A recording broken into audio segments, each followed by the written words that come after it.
வணக்கங்களே, கடவுளோட டிவி நேயர்களுக்கு லட்சுமண அன்பு வணக்கங்கள். இப்போ நம்ம பார்க்க போகிறது வார ராசி பலன் 30ஆம் தேதியிலேருந்து 5ஆம் தேதி வரை எப்படி இருக்க போகுதுன்னு பார்க்க போகிறோம். ஸோ எப்போதுமே சொல்கிறதாங்க, லக்னத்து பாருங்கள், ராசிக்கு பார்க்குற லக்னத்து பாருங்கள் ரொம்ப பர்ஃபெக்டாக இருக்கும். உதாரணமாக ஒரு மகர லக்னம் விருச்சிக ராசினா நீங்கள் விருச்சிக ராசிக்கான பலன்களை பார்க்கறத மகர ராசிக்கான பலன்களை பார்க்கும்போது ரொம்ப பர்ஃபெக்டாக இருக்கும்.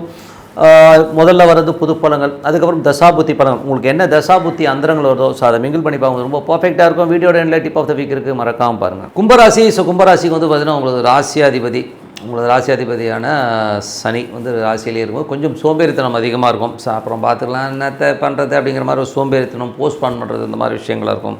ஸோ அது போஸ்ட்பான் பண்ணுறதுனால எதுவும் கிடைக்க போதில்லைங்கிறது முதல்ல நினச்சிக்கணும். அது மட்டும் இல்லாமல் நிலபுலங்கள், தாயார் சம்மந்தமான விஷயங்கள்லாம் நல்ல ஒரு வருமானம், நல்ல ஏற்றங்கள் வருவதற்கான வாய்ப்பு ரொம்ப சிறப்பாக இருக்குது. வண்டி வாகனங்கள்லாம் வந்து ரொம்ப வாங்குறதுக்கான வாய்ப்புகளும் ரொம்ப நல்லாயிருக்கு. ஸோ இதெல்லாம் நல்லாயிருக்கு. பட் இருந்தாலும் அது குரு வக்கரமாக இருக்கனால கொஞ்சம் ஸ்லோவாக போகிற மாதிரி ஃபீல் இருக்கும். தாயார் கொஞ்சம் பிடிவாதம் பிடிப்பாங்க. நீங்கள் பேச்சிலும் ஒரு பிடிவாதம் இருப்பதற்கான வாய்ப்பு தான் கொஞ்சம் இருக்கும். ஸோ அதெல்லாம் கொஞ்சம் பார்த்துக்கோங்க. அதுக்கப்புறம் பார்க்கும்போது உங்களது 3ஆம் அதிபதி. ஸோ 3ஆம் அதிபதியான செவ்வாய், ஸோ 3 மற்றும் 10ஆம் அதிபதியான செவ்வாய் வந்து உங்களுக்கு 6இல் நீச்சமாக இருக்கும்போது நிறைய சந்தேகங்கள், வேலையில் நிறைய சந்தேகங்கள், வேலையில் வந்து சின்ன சின்ன அவமானங்கள் ஏற்படுறதுக்கான வாய்ப்பு ரொம்ப கேர்ஃபுல்லாக இருக்கணும். டாக்குமெண்டேஷன், சப்மிஷன்ஸ், இந்த மாதிரி விஷயங்கள் ரொம்ப கேர்ஃபுல்லாக இருக்கணும். தொழில் ரீதியான விஷயங்களை ஒப்பந்தங்கள் கையெழுத்து போகிறது மாதிரி 1க்கு 4 வாட்டி படித்து பார்த்து கையெழுத்து போகிறது ரொம்ப ரொம்ப நல்லது. இளைய சகோதரருக்கும் உங்களுக்கு கொஞ்சம் கருத்து வேறுபாடு ஏற்படுவதற்கான வாய்ப்பாக இருக்கணும். கொஞ்சம் பார்த்து இருந்துக்கிறது ரொம்ப ரொம்ப அவசியங்க. ஸோ ஏன்னா வந்து இது ஒரு எமோஷ்னலிக்கான கிரகம். செவ்வாய் சனி காம்பினேஷன்ஸ் இருக்கும்போது அந்த ஒரு எமோஷ்னலிக்கு கொடுத்துரும். அதனால் கொஞ்சம் பார்த்து நடந்துக்குங்க, ஓகேங்களா? ஸோ அதுக்கப்புறம் பார்க்கும்போது உங்கள் 4 மற்றும் 9ஆம் அதிபதியான சுக்கிரன் வந்து உங்களுக்கு வந்து ராசியிலே வரும்போது என்ன மாதிரி விஷயங்கள் ரொம்ப தாயார் தந்தையர் சம்மந்தமான விஷயங்கள் ரொம்ப சிறப்பாக இருக்கும். பட் இருந்தாலும் அது செவ்வாயுடைய சாரத்தில் போகும்போது இந்த ஒரு 4-5 நாள் வந்து கொஞ்சம் வந்து இந்த வாரம் வந்து கொஞ்சம் எமோஷ்னலிக்காக இருக்கும். அப்பா அம்மாவை நினச்சி கொஞ்சம் அவமானப்படுத்தி இப்படி பண்ணிட்டாங்க அப்படி பண்ணிட்டாங்கன்னு ஏதாச்சும் ஒரு புலம்பல்கள் இருக்கிறதுக்கான கொஞ்சம் பார்த்து நடந்துக்குங்க. வெளிநாட்டில் இருக்கிறவங்களும் வந்து சின்ன சின்ன மனக்காயங்கள் இருக்கும். ஸோ கொஞ்சம் விட்டு கொடுத்து பல்ல கடிச்சிட்டு இருந்துங்க ஒரு வாரம். அதுக்கப்புறம் எல்லாமே சரியாயிடுங்க. அதுக்கப்புறம் பார்க்கும்போது உங்களுக்கு வந்து உங்களுடைய விஷயங்கள் வந்து உங்களுக்கு 5 மற்றும் 8ஆம் அதிபதி. ஸோ 5 மற்றும் 8ஆம் அதிபதியான புதன் வந்து பார்த்திங்கன்னா உங்களுக்கு வந்து 10ல் இருக்கும்போது குழந்தைகள் விஷயங்கள் சிறப்பாக இருக்கும். அதெல்லாம் ஒன்றும் பெரிய ப்ராப்ளம் இல்லை. இருந்தாலும் 8ஆம் அதிபதி 10லும் தொழில் செய்கிறவங்களுக்கு வந்து கொஞ்சம் தொழில் வந்து சங்கடங்கள் நிறைய வந்து ஒரு ஸ்ட்ரெஸ் வர மாதிரி ஃபீலே கண்டிப்பாக வரும். கொஞ்சம் அன்கம்ஃபர்ட்டாக இருக்கிற மாதிரி ஃபீலே கண்டிப்பாக கொடுக்கும். அதனால் வந்து நீங்கள் என்ன பண்ணால் கொஞ்சம் பொறுமையாக எந்த டிசிஷன் எடுக்கிறதுனாலும் 1க்கு 4 முறை யோசிச்சு எடுக்கிறது நல்லது. ஏன்னா வந்து தடார்படான்னு எதாவது பேசி எதாவது பண்ணி மாட்டிக்கக்கூடாது. ஸோ அதெல்லாம் கொஞ்சம் கேர்ஃபுல்லாக இருக்கிறது ரொம்ப ரொம்ப அவசியங்க.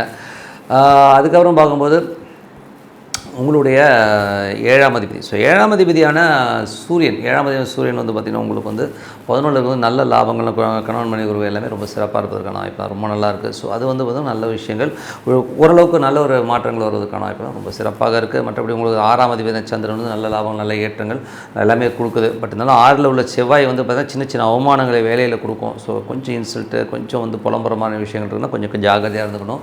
வேலை செய்கிற இடங்களில் கடன் சம்மந்தமான விஷயங்களும் மன உளைச்சல் வரதுக்கான வாய்ப்பு ரொம்ப கேர்ஃபுல்லாக இருந்துக்கணும். அதுக்கப்புறம் பார்க்கும்போது உங்களுக்கு 9ஆம் அதிபதியான சுக்கிரன் வந்து பார்த்திங்கன்னா உங்களுக்கு ராசியில் இருக்கும்போது தந்தை சார்ந்த உறவுகளால் நல்ல லாபங்கள் வரதுக்கான வாய்ப்பு. பட் இருந்தாலும் அது செவ்வாயோட சாரத்திலும் சில நேரங்கள் வாக்குவாதங்கள் வரும். அதனால் கொஞ்சம் மன உளைச்சல் கொஞ்சம் பார்த்தோம். வெளிநாட்டில் வேலை செய்கிறவங்களுக்கு வந்து கொஞ்சம் சின்ன சின்ன மன உளைச்சல் ஏற்படுறதுக்கான வாய்ப்பு கொஞ்சம் கேர்ஃபுல்லாக இருந்துக்கணும். மற்றபடி வந்து பார்த்திங்கன்னா 10ஆம் அதிபதியான செவ்வாய் வந்து உங்களுக்கு 6ல் இருக்கும்போது தொழில் ரீதியான விஷயங்கள் வந்து செவ்வாய் வந்து உங்களுக்கு வந்து 6ல் இருக்கும்போது கடன்களால் வந்து தொழில் வந்து ஒரு அவமானங்களோ சின்ன சின்ன ஸ்ட்ரெஸ்ஸஸ் தொழிலாளர்களால் ஒரு வாக்குவாதங்கள் வரதுக்கான வாய்ப்புகள் கொஞ்சம் கேர்ஃபுல்லாக இருக்கிறது ரொம்ப ரொம்ப அவசியங்க. அதுக்கப்புறம் 11ஆம் அதிபதியான குரு வந்து பார்த்திங்கன்னா உங்களுக்கு வந்து 4ல் இருக்கும்போது நிலபலங்கள், சொத்துக்கள் சம்மந்தமான விஷயங்கள் எல்லாம் சிறப்பான பலன்கள் கண்டிப்பாக கொடுக்கும். பட் இருந்தாலும் வந்து அது வந்து சந்திரனுடைய சாரத்தில் போகும்போது கொஞ்சம் அது வக்கரமாக இருக்கணும், கொஞ்சம் ஸ்லோவாக போகிற மாதிரி ஃபீலிங் கண்டிப்பாக ஏற்படுத்துங்க. ஸோ இதுவரை பார்த்து வந்து பொது பலன்கள். இப்போ பார்க்க போகிற தசாபதி பலன்கள். கும்ப லக்னமாக இருந்து சூரிய தசாபதி, அந்த சூரியன் வந்து 11ல் இருக்கும்போது கணவன் மனைவி உறவு எல்லாமே சிறப்பாக இருக்கும். நல்ல லாபங்கள், நல்ல சந்தோஷமான வாழ்க்கை, திருமணம் சார்ந்த உறவுகள் கைகூடி வருவதற்கான வாய்ப்புலாம் ரொம்ப சிறப்பாக இருக்குது. ஸோ அதெல்லாமே ரொம்ப நல்லாயிருக்கு. அதுக்கப்புறம் பார்க்கும்போது கும்ப லக்னமாக சந்திர தசாபதி, சந்திரன் வந்து 6ஆம் அதிபதி சிறப்பான பலன்கள், நல்ல ஏற்றங்கள் கொடுப்பதற்கான வாய்ப்பு ரொம்ப நல்லா இருக்குது. கும்ப லக்னமாக இருந்து செவ்வாய் தசாபுத்தி அந்தரம் நடக்கிறவங்க செவ்வாய் வந்து பார்த்திங்கன்னா 6ல் இருந்து வேலை செய்கிற இடங்களில் வந்து நம்ம கொஞ்சம் மன உளைச்சலையும் கொஞ்சம் அவமானங்களும் ஏற்படுத்துவதற்கான வாய்ப்புகளும் ரொம்ப கவனமாக இருக்கணும். அதனால் எமோஷனலாக ஆகிறதுக்கான வாய்ப்புகளும் கொஞ்சம் கேர்ஃபுல்லாக இருக்கிறது ரொம்ப ரொம்ப அவசியம். கும்ப லக்னமாக வந்து ராகு தசாபதி, ராகு வந்து 2ல் இருக்காருங்க. ஸோ 2ல் இருக்கும் ராகு வந்து பார்த்திங்கன்னா உங்களுக்கு சனியுடைய சாதனமாக சின்ன சின்ன கலகங்கள், ஸோ குடும்பத்துக்காக ஏதாச்சும் விஷயம் பண்ணணும் அப்படின்னு சொல்லி கொஞ்சம் மெனக்கடுவீங்க. ஸோ அந்த மாதிரி விஷயங்கள்லாம் வந்து சிறப்பாக நடக்கும். அதுக்கப்புறம் கும்ப லக்னமாக வந்து குரு தசாவது குரு வந்து பார்த்திங்கன்னா உங்களுக்கு சந்திரனில் போகும்போது நிறைய வேலையில் வந்து வேலை பளுக்கள் வேலையில் சின்ன சின்ன மாற்றங்கள் வருவதற்கான வாய்ப்பு நல்லாயிருக்கு. பட் இருந்தாலும் எல்லாமே சிறப்பாக இருக்கும். ஸோ அதெல்லாம் ஒன்றும் பெரிய ப்ராப்ளம். லாபங்கள் எழுதி தரதுக்கான வாய்ப்பும் ரொம்ப நல்லா இருக்குங்க. சரி, நிலபுலங்கள் தாயார் சொத்து வண்டி வாகனங்கள்லாம் வந்து ரொம்ப சிறப்பாக இருக்கும். கும்ப லக்னமாக இருந்து சனி தசாவதுன்னு சனி வந்து பார்த்திங்கன்னா உங்களுக்கு ராசியிலே இருந்து அது வந்து குருவுடைய சாரத்தில் இருக்கும்போது நல்ல சிறப்பான பலன்களை ஏற்படுத்தலாம். அது மட்டும் இல்லாமல் உங்களுக்கு வந்து பார்த்திங்கன்னா குரு சனினாலே வந்து தொழில் ரீதியான விஷயங்கள் நல்ல ஏற்றங்கள் நல்ல லாபங்கள் கூட. அதுவும் சனி வந்து செவ்வாயோட சாரத்தில் அந்த ஒரு பார்வையில் இருக்கும்போது என்ன மாதிரி விஷயங்கள் வேணும் ஒரு எமோஷன்ஸை கொடுத்துரும். அடிக்கடி திடீர்னு ஒரு பகை உணர்ச்சியும் எமோஷன்ஸும் கொடுத்தோன்னா கொஞ்சம் கேர்ஃபுல்லாக இருக்கிறது ரொம்ப ரொம்ப அவசியம். அதுக்கப்புறம் பார்க்கும்போது உங்களுக்கு வந்து கும்ப லக்னமாக வந்து புதன் தசாபதி. புதன் வந்து 5 8ஆம் அதிபதி வந்து உங்களுக்கு 10 தொழில் ரீதியான விஷயங்கள் அகலக்கால் வைக்காமல் இருக்கிறது நல்லது. ரொம்ப கேர்ஃபுல்லாக இருக்கணும். மாமியார் சார்ந்த உறவுகள்கிட்ட கொஞ்சம் கேர்ஃபுல்லாக இருக்கிறது ரொம்ப ரொம்ப அவசியம்.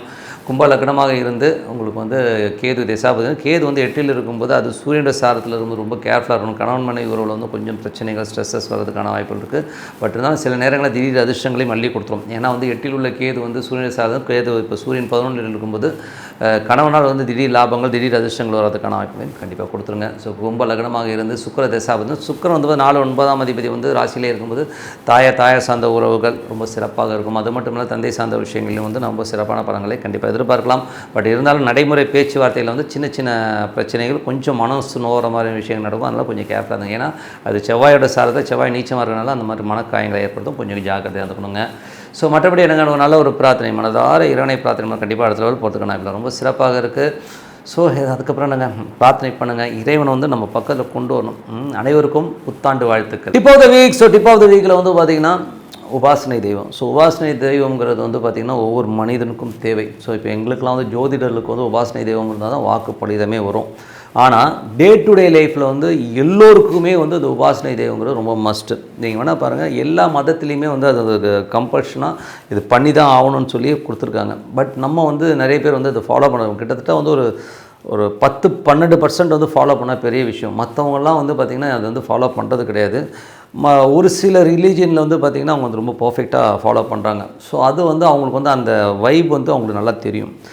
ஏன் உபாசனை நமக்குன்னு ஒரு தெய்வம் வேணும்னா, எப்படி 3 வேளை சாப்பாடு முக்கியமோ அது மாதிரி இறை வழிபாடு ரொம்ப ரொம்ப முக்கியம். ஏன்னா வந்து இறைவனை வந்து நமக்குள்ளே கொண்டு வரணும். ஏன்னா வந்து ஒரு 2 மணி நேரம் 3 மணி நேரம் படம் பார்க்குறோம், சீரியல் பார்க்குறோம், எதுக்கோ ஸ்பெண்ட் பண்ணுறோம், அரட்டை அடிக்கிறோம். பட் இறைவனை வழிபாடு பண்ணோன்னா அதுக்கு டைம் இல்லைன்னு சொல்கிறோம். ஸோ இது எவ்வளோ மட்டமான ஒரு விஷயம் இல்லையா? ஸோ நமக்கு வந்து இயக்கமே இறைவன் தான். ஸோ இறைவன் வந்து எப்படி வழிபாடு பண்ணால் உங்களுக்கு ரொம்ப பிடிச்ச தெய்வம் என்னவோ, இப்போ எங்களுக்கு ஜாதக ரீதியாக பார்த்தா உங்கள் கட்டத்தில் வந்து எது ஹையஸ்ட் டிகிரியோ அதுதான் வந்து உங்கள் உபாசனை தெய்வம்னு நாங்கள் சொல்லுவோம்.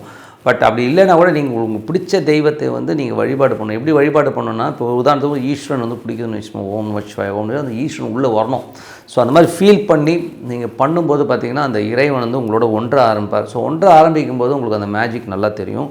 இதில் வந்து பார்த்திங்கன்னா நிறைய பேர் கேட்குறது என்னென்னா, ஒரு சாமியை கும்பிட்டா உடனே எனக்கு ரிசல்ட் வந்துடுமா, உடனே எனக்கு பணம் கொட்டிடுமா, அப்படியே இந்த 4 பக்கத்துலேருந்து பணம் கொட்டு பார்த்தா எல்லாருமே கேட்குறாங்க. ஸோ பணங்கிறது வந்து ஒரு கருவி சாமி, அது வந்து ரொம்ப ஒரு சின்ன ஒரு விஷயம் தான் அது, ஓகேங்களா? ஸோ பணத்தை விட பெரிய விஷயம் நிறைய இருக்குது.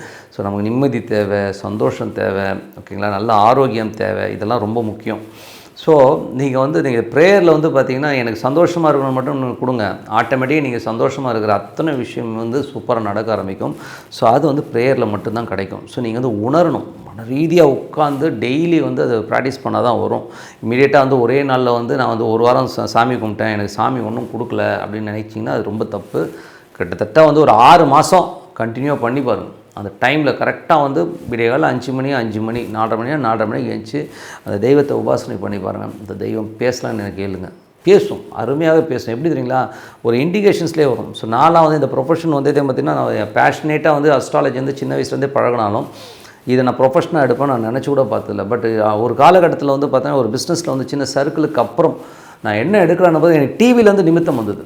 டிவிலேருந்து பார்த்திங்கன்னா ஜோதிடத்தை பற்றி பேசுகிறேன், ஏன் நம்ம இதை எடுக்கக்கூடாதுங்கிற அந்த நிமித்தம். ஸோ ஒவ்வொரு விஷயம் நிறைய விஷயங்களில் என் லைஃப்பில் வந்து பார்த்திங்கன்னா இந்த ஜோதிடத்தை அந்த நிமித்தங்கிற விஷயம் கொடுத்தது வந்து தெய்வம் தான். ஏன்னா அந்த தெய்வத்தை வந்து நான் மனசார பூஜை பண்ணும்போது அந்த தெய்வம் வந்து கரெக்டாக வேறு ரூபத்துலேருந்து வேறு ஒரு விஷயமாக கொடுக்கும், புக்கிலேருந்து கொடுக்கும். அதனால் நீங்கள் ப்ராக்டிஸ் பண்ணுங்கள். ப்ராக்டிஸ் பண்ணும்போது அந்த மேஜிக் நல்லா தெரியும். அதுக்கு வந்து ஒரு பர்டிகுலர் டைமில் அந்த டைமை கரெக்டாக ஒதுக்கிடணும். உதாரணமாக சொல்லணும்னா என்னால் வந்து காலைலலாம் எந்திரிக்க முடியாதுன்னா சாயங்காலம் எத்தனை மணிக்கு 8 மணி 9 மணி 10 மணி 11 மணி பரவாயில்ல, எந்த காலகட்டமாக இருந்தாலும் அந்த 11 மணினா 11 மணிக்கு ஷார்ப்பாக உட்காந்து அந்த மெடிடேஷன் சாண்டிங்கை பண்ணுங்கள். ஒரு 15 நிமிஷம் 20 நிமிஷம் வந்து இறைவனுக்காக ஒதுக்கலைன்னா நம்மளாம் என்ன மனுஷங்க யோசிச்சு பாருங்கள். ஏன்னா வந்து அந்த ப்ரேயர் வந்து ரொம்ப ரொம்ப முக்கியம். ஸோ இதில் வந்து நீங்கள் இறைவன்கிட்ட போய்ட்டு பிச்சை எடுக்கிற மாதிரி எனக்கு அதை கொடு இதை கொடு அதை கொடுன்னா கேட்கக்கூடாது. ரிலாக்ஸ்டாக உட்காருங்க. ஒன்று வருஷம் இறைவனை முதல்ல ஃபீல் பண்ணுங்கள். ஃபீல் பண்ணி இறைவன் உள்ளே இருக்கிறார் அப்படின்னு நினச்சிட்டிங்கனாலே கண்டிப்பாக அடுத்த லெவலுக்கு வந்து ஒரு டோர்ஸ் ஓப்பன் ஆக ஆரம்பிக்கும். அதனால் உபாசனை தெய்வம் ஒவ்வொரு மனிதனுக்கும் ரொம்ப முக்கியம். ஸோ வாழ்க்கையில் வந்து எல்லோரும் கடைபிடிங்க. இது வந்து சும்மா ஜஸ்ட் லைக் தட் விட்டுட்டு போயிடாதீங்க. நீங்கள் பண்ணி பாருங்கள். அதுக்கப்புறம் பாருங்கள் என்னென்ன மேஜிக் நடக்குதுன்னு உங்களுக்கே தெரியும். சொல்லிட்டு உங்களிடம் விடைபெறுவது உங்கள் லக்ஷ்மி நாராயணன். எல்லோருக்கும் புத்தாண்டு வாழ்த்துக்கள். கடவுள் அருள் டிவியை பார்த்தமைக்க நன்றிகள். மேலும் இது போன்ற தகவல்களை தெரிந்து கொள்ள கடவுள் அருள் டிவியை சப்ஸ்கிரைப் செய்யுங்கள். மறக்காமல் பெல் ஐக்கானை கிளிக் செய்யுங்கள்.